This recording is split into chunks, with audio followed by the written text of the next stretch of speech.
Bonjour et bienvenue à vous dans cette nouvelle vidéo, c'est l'IAM Urbex. On se retrouve aujourd'hui pour une nouvelle vidéo débrief des 4 dernières explorations. Alors on va commencer directement avec la maison d'accueil spécialisée abandonnée. Dans cette maison d'accueil spécialisée, comme vous avez pu le remarquer, elle coopérait avec le groupe psychiatrique abandonné, avec le bâtiment, le précédent bâtiment du groupe psychiatrique abandonné. Sauf que ce bâtiment était beaucoup moins rempli, il était beaucoup plus dégradé que le précédent bâtiment. Donc c'était une maison d'accueil spécialisée pour les enfants et ados en difficulté.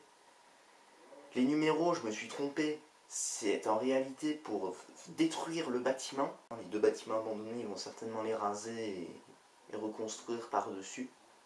C'est assez émouvant d'ailleurs de voir justement tous les tags des enfants, des mains et tout, même les décos de Noël qui sont dans le lieu. Parce qu'il y a un commentaire justement de Rémi qui me dit un lieu splendide, certainement chargé en émotions. Ben oui, c'est très chargé d'ailleurs en émotions. C'est vu que ouais, c'est abandonné le jour de Noël certainement. Et il y a pas mal de tags d'enfants justement où on peut s'imaginer, ouais, le temps s'est arrêté dans le lieu, quoi. Deuxième visite, celle du groupe résidentiel abandonné. Alors ce groupe résidentiel abandonné, grosse dédicace à Farhan, Yann et Rémi. Yann et Farhan de m'avoir indiqué la position du lieu, que je ne dirai pas hein, bien sûr. Et Rémi pour m'y avoir emmené une première fois pour un tour de repérage. Donc voilà, donc ce groupe résidentiel, ouais, j'ai pas visité tout. Soit parce que ouais, c'était trop noir, soit parce que j'avais peur de me péter la gueule, parce que c'est comme vous avez pu le voir dans certains bâtiments et dans certaines pièces, les sols étaient carrément détruits, il n'y avait plus rien. Donc ouais, c'est pas super safe comme lieu. Ouais, c'est pour ça d'ailleurs que ne le refaites pas d'ailleurs, hein, parce que ouais, moi je le fais, mais voilà, quoi, je fais hyper gaffe à ne pas me péter la gueule dans différents trous, dans différents... Voilà. Donc ouais, ce lieu il a été abandonné en 70, ou peut-être dans les années 60 et tout. Il y avait une métallerie dans ce lieu effectivement, parce qu'on voyait une espèce d'enseigne justement qui indiquait que c'était une métallerie, mais on la voit presque plus parce qu'elle était pratiquement ou voire totalement effacée.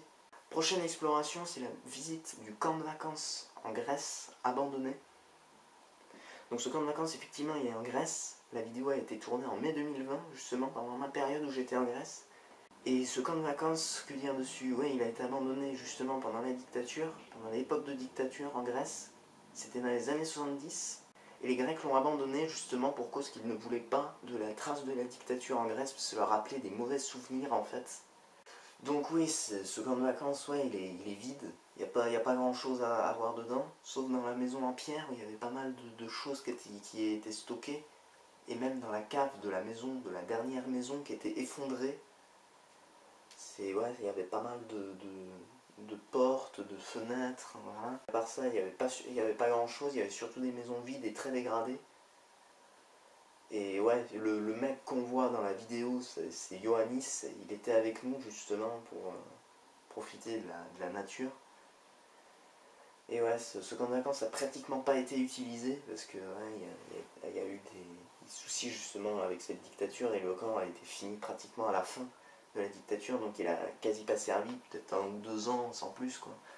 Dernière exploration, et je vais m'arrêter là, c'est la vidéo, ou plutôt les vidéos du bois de la Garde. Alors pourquoi les vidéos justement? Parce que j'ai pas eu le temps d'expliquer dans la dernière vidéo où je dis que j'ai pas fait de montage. Justement, je n'ai pas fait de montage parce que j'ai eu un petit souci avec le logiciel de montage Movie Maker, ouais, parce que je fais avec les moyens du bord, hein, je le fais avec Movie Maker pour le moment. Et donc voilà, quoi, il n'a pas accepté la volumité de la vidéo de mon téléphone, justement. Et ouais, ça a fait complètement bugger les vidéos de l'appareil photo sur le logiciel. Et voilà quoi. Donc le lieu, on va en revenir au lieu, au bois de la Garde, donc c'est situé à Roche-la-Molière. Là, j'ai le droit de dire la localisation parce qu'il n'y a rien à faire là-bas. Il y a rien à faire forêt, c'est tout, pour faire des balades. Donc, ouais, voilà, il y a des stèles, mais autre que des stèles, on n'a pas vu, mais au fond de la forêt, tout au fond, vers le nord, il y a une espèce de cube citerne qu'on n'a pas vu en pierre.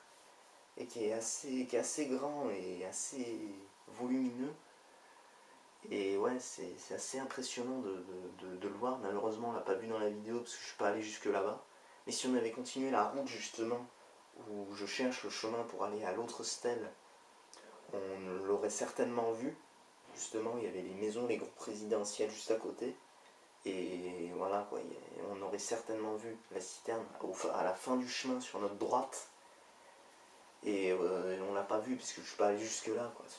Et ouais, justement, j'ai vu une espèce de voie antique passer, des pierres, en tout cas, qui semble être une voie antique. Après, on n'est pas sûr. Pour terminer, on va faire quelques petites dédicaces. Alors déjà, grosse dédicace à Enzo, Hamza et Diego, qui m'ont indiqué le prochain lieu qui va apparaître sur la chaîne YouTube. Et voilà, un petit salam à eux s'ils voient ça, voilà. Grosse dédicace à Farhan, Yann et Rémi pour m'avoir emmené justement au lieu et me l'avoir indiqué, encore une fois. Grosse dédicace aussi à ma mère qui m'a donné les vidéos du camp de vacances abandonné, qui était justement dans son téléphone, donc gros merci à elle aussi. Et grosse dédicace à Madame Salaver aussi, qui n'est pas abonnée, hein, voilà, elle se reconnaîtra, qui m'a indiqué justement les deux bâtiments psychiatriques et la maison d'accueil spécialisée. Et ben, en tout cas, j'espère que cette vidéo vous aura plu. Donc si c'est le cas, n'hésitez pas à liker, commenter et à vous abonner. D'ailleurs, grand merci pour les 33 abonnés. Merci beaucoup. Et voilà, donc continuez à vous abonner, ça me fait vraiment bien, ça me fait vraiment beaucoup plaisir d'avoir le nombre d'abonnés qui continue à croître de jour en jour. C'est bien. Et sur ce, et ben, à plus tard pour la prochaine vidéo. Allez, ciao ciao.